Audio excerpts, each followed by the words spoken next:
यकीन मानिए दोस्तों, अगले कुछ मिनट में मैं आपको ऐसी दुनिया में लेकर जाऊंगा जहां आप देख सकेंगे 60 लाख साल पहले कैसे बंदर से आदमी बना। आपने अपने जीवन में ऐसी वीडियो नहीं देखी होगी, तो चलिए शुरू से शुरू करते हैं। लगभग 60 से 70 लाख साल पहले अफ्रीका के घने जंगलों में कुछ बदल रहा था। जलवायु परिवर्तन ने घने जंगलों को सवाना के खुले घास के मैदानों में बदलना शुरू कर दिया था। हमारे पूर्वज जो अब तक पेड़ों पर सुरक्षित थे, उन्हें भोजन की तलाश में नीचे उतरना पड़ा। यह मानव इतिहास का सबसे निर्णायक पल था, जब उन्होंने अपने 4 पैरों के बजाय 2 पैरों पर खड़ा होना सीखा। 2 पैरों पर चलने का मतलब था कि अब उनके हाथ आजाद थे, भोजन पकड़ने के लिए, बच्चों को उठाने के लिए और सबसे महत्वपूर्ण हथियार उठाने के लिए। लेकिन ये आजादी आसान नहीं थी। जैसे ही वे पेड़ों से उतरे, उन्होंने एक खुली दुनिया में प्रवेश किया, जहां छिपने की जगह कम थी। ऊंची ऊंची घास के बीच से गुजरते समय 2 पैरों पर खड़े होकर दूर तक देखना उनकी मजबूरी बन गई। इस डर ने उनकी रीढ़ की हड्डी को सीधा कर दिया, लेकिन इसका एक नुकसान भी था।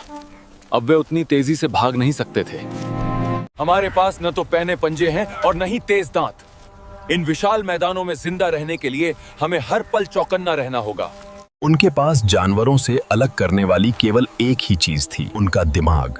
यह दिमाग अभी विकसित हो रहा था, लेकिन इसमें सवाल पूछने और समाधान खोजने की बीज पड़ चुके थे। वे छोटे समूहों में रहते थे, क्योंकि समूह रात भर जागकर एक दूसरे की पहरेदारी करता था। एकता ही उनकी एकमात्र ढाल थी। भोजन का स्वरूप भी बदलने लगा था। पहले वे केवल फल खाते थे, लेकिन अब वे स्कैवेंजर्स बन गए थे। शेर द्वारा मारे गए शिकार का बचा खुचा मांस चुराना उनकी दिनचर्या का हिस्सा बन गया। यह खतरनाक था, लेकिन इस मांस से मिलने वाले प्रोटीन ने उनके दिमाग को बड़ा और तेज करना शुरू कर दिया। वे अब सिर्फ पेट नहीं भर रहे थे, वे रणनीति बना रहे थे। समय का पहिया आगे बढ़ा और हम पहुंचे पुरापाषाण काल में। लगभग 25 लाख साल पहले एक और क्रांति हुई। किसी आदि मानव ने महसूस किया कि अगर एक पत्थर को दूसरे पत्थर पर मारा जाए तो वह टूटकर नुकीला हो जाता है। यह मानव इतिहास की पहली तकनीक थी, पहला आविष्कार। इसे हम आज ऑल्डोवन टूल्स कहते हैं। यह पत्थर का एक टुकड़ा आज हमें साधारण लग सकता है, लेकिन उस समय यह किसी परमाणु बम से कम शक्तिशाली नहीं था। जरा उस पल की कल्पना करें जब पहले इंसान ने पत्थर तोड़ा होगा। वह ध्वनि खट खट, उस आवाज ने जंगल के सन्नाटे को चीर दिया होगा। उसने देखा होगा कि पत्थर की धार उसकी उंगली काट सकती है, और फिर उसने सोचा होगा, अगर यह मेरी उंगली काट सकता है तो यह जानवर की खाल भी काट सकता है। इस समझ ने सब कुछ बदल दिया। अब उन्हें मरे हुए जानवर का मांस खाने के लिए दूसरे शिकारियों के छोड़ने का इंतजार नहीं करना पड़ता था। वे खुद खाल चीर सकते थे, हड्डियों को तोड़कर उनके भीतर का पौष्टिक गूदा खा सकते थे। पत्थर के औजार बनाना आसान नहीं था। इसके लिए योजना, धैर्य और कौशल की जरूरत थी। आपको यह जानना होता था कि किस कोण पर चोट मारनी है। यह इस बात का सबूत था कि मानव मस्तिष्क अब भविष्य की कल्पना कर सकता था। वे पत्थर में छिपे औजार को देख सकते थे। जैसे जैसे समय बीता, ये औजार और भी परिष्कृत होते गए। उन्होंने हैंड एक्स बनाया, जिसे पाषाण युग का स्विस आर्मी नाइफ कहा जा सकता है। यह काटने, छीलने और खोदने के काम आता था। लेकिन जीवन अभी भी बेहद कठिन था। वे खानाबदोश थे। जहाँ भोजन मिलता वे वहीं चले जाते। न कोई घर था, न कोई ठिकाना। पुरुष शिकार की तलाश में मीलों दूर निकल जाते, जबकि महिलाएं कंदमूल और फल इकट्ठा करती।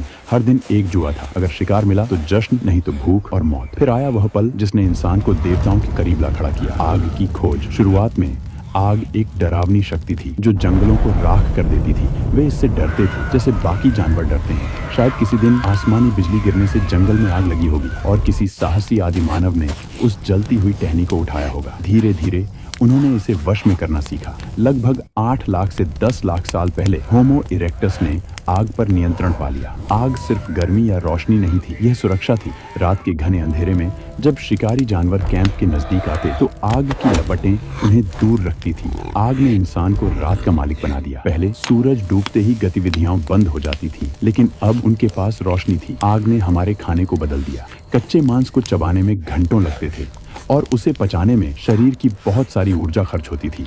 आग पर पका हुआ खाना जल्दी पचता था, जिससे शरीर को ज्यादा ऊर्जा मिलती थी। वैज्ञानिकों का मानना है कि पके हुए भोजन ने हमारे जबड़ों को छोटा किया और मस्तिष्क को बड़ा होने का मौका दिया। लेकिन आग का योगदान सिर्फ शारीरिक नहीं बल्कि सामाजिक भी था। आग के चारों ओर बैठकर रात में जब आदि मानव एक दूसरे को देखते थे तो वहाँ सामाजिक बंधन मजबूत होने लगे। आग वह केंद्र बिंदु बन गई जहाँ पूरा कबीला इकट्ठा होता था। दिन भर की थकान के बाद आग की गर्माहट में सुकून मिलता था। शायद यही आग की लपटों के बीच पहली कहानियां सुनाई गईं, पहली भाषा का जन्म हुआ। किसी ने इशारों में बताया होगा कि उसने शिकार कैसे किया, किसी ने खतरे की चेतावनी दी होगी। आग ने हमें घर का पहला एहसास दिया, वह जगह जहां आप सुरक्षित लौट सकते थे, वह कैंप फायर आज भी हमारे अंदर एक अजीब सा सुकून पैदा करती है जो उसी प्राचीन स्मृति का हिस्सा है। लेकिन प्रकृति हमेशा मेहरबान नहीं रहती। पृथ्वी का तापमान गिरने लगा और दुनिया हिमयुग की चपेट में आ गई। उत्तरी गोलार्ध बर्फ की मोटी चादर से ढक गया। ये आदि मानव के लिए सबसे बड़ी परीक्षा थी, कड़ाके की ठंड जहां सांसें भी जम जाएं। ऐसे में हमारे पूर्वजों ने अफ्रीका से निकलकर पूरी दुनिया में फैलने का फैसला किया। इसे द ग्रेट माइग्रेशन कहा जाता है। यूरोप की बर्फीली वादियों में गए, एशिया के जंगलों में और अंततः अमेरिका तक पहुंचे, वो भी केवल अपने पैरों से पूरी दुनिया घूमी। इस दौरान उनका सामना विशालकाय जानवरों से हुआ, वूली मैम्थ और सेबर टूथ टाइगर। ये जानवर आदि मानव ने पहली बार देखे। इन विशाल जानवरों का शिकार करने के लिए पत्थर के औजार काफी नहीं थे, उन्हें मिलकर जाल बिछाकर काम करना पड़ता था।